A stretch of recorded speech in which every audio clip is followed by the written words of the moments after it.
Hey guys, Professor Bell, Comic Book University, and Star Wars Darth Vader, issue number 8. Alright, Charles Soule is killing it. Giuseppe Camuncoli, beautiful artwork. Okay, so here's what happens. Darth Vader is chilling in his meditation chamber. Somebody comes up and is like, hey man, check it out. Dude, like somebody just blew up some kind of a bomb down in one of the hangars. Like, really? Okay, let's go check it out. So he goes down there. This one dude wearing one of those white admiral, not admiral, the pre-admiral clothes. He goes down there. He sees the dude, and he's like, "All right, what's going on?" It's like, "Well, just first off, remember you're here as a courtesy, all right?" And Vader's like, "Uh-huh." He's like, "Well, basically, it's some kind of a bomb, some kind of graffiti about Jedi on there, and it's just whatever. It's just some little thing. We're piecing things together. We'll try and figure this stuff out." He's like, you're wrong. It's not graffiti. He's like, what are you talking about? It's not graffiti. It's, you don't know what you're doing. I've been doing investigation for years. Man, this guy better recognize Vader's here to kill everybody in the galaxy. No, that's what the Emperor actually said at one point. So anyway, he goes and Vader's like, check this out. And he uses the Force and reforms all the wreckage into a droid and the ship that was detonated.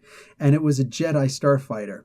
So yeah, the guy's like, Lord Vader, we would have gotten that eventually. Please don't kill me.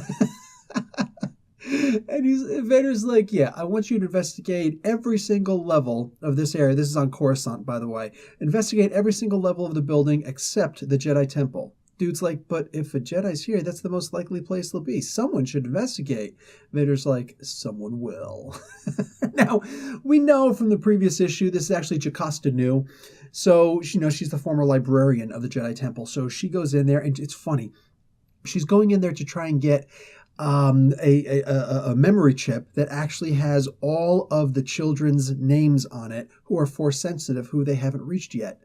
So with this being the case, this is the way that she's going to be able to hopefully save the Jedi Order. It'll be generations to come, but she knows at least these Force sensitives could potentially be saved somehow.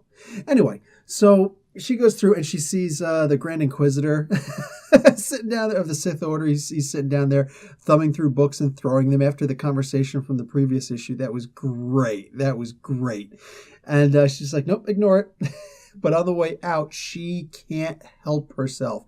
She jumps down there with her blue lightsaber blazing and says, "You get your filthy hands off of my books." And I was about to say, you filthy ape.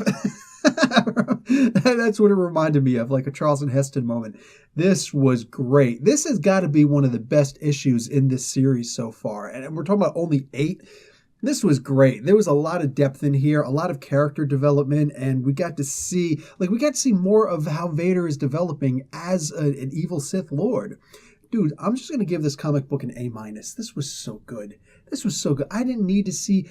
Nobody fought in this issue. You know what I'm saying? And it was great because we didn't waste time with the cool little, fancy swordplay. That'll be the next issue. All right? That's going to happen next. For right now, I got to see characters actually communicating. I got to see a totally awesome Jedi droid, Jedi guard droid.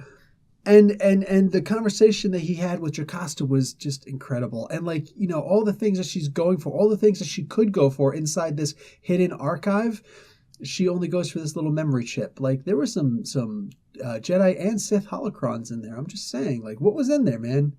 Anyway, guys, great comic. Professor Bell, Comic Book University. Class dismissed.